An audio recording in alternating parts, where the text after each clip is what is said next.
أعوذ بالله من الشيطان الرجيم بسم الله الرحمن الرحيم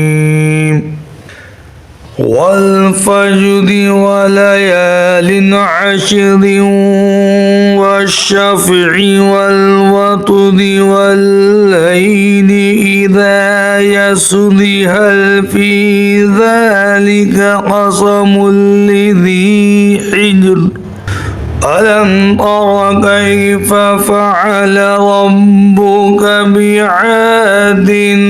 إرم ذات العماد التي لم يخلق مثلها في البلاد وثمود الذين جابوا الصخر بالواد وفرعون ذي الأوتاد الذين طغوا في البلاد فأكثروا فيها الفساد فصب عليهم ربك صوت عذاب إن ربك لبالمرصاد فأما الإنسان إذا ما ابتلاه ربه فأكرمه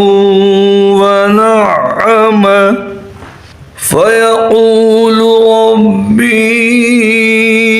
أكرمن وأما إذا ما ابتلاه فقدر عليه رزقه فيقول ربي أهانن كلا بل لا تكرمون اليتيم ولا تحاضون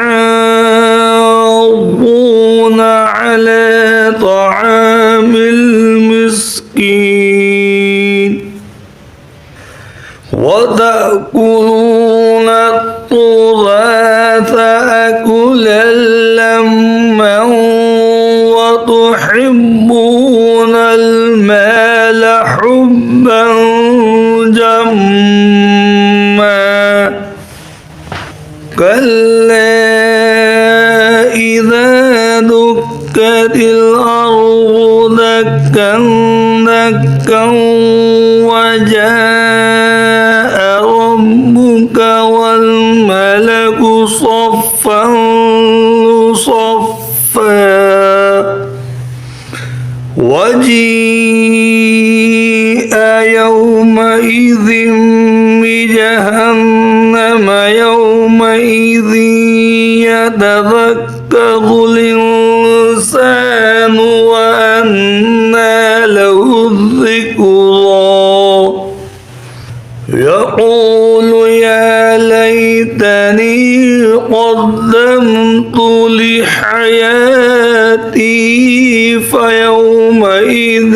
لا يعذب عذابه أحد ولا يوثق وثاقه أحد يا أيتها النفس المطمئنة ارجعي إلى ربك راضية مرضية فادخلي في عبادي وادخلي جنتي صدق الله العظيم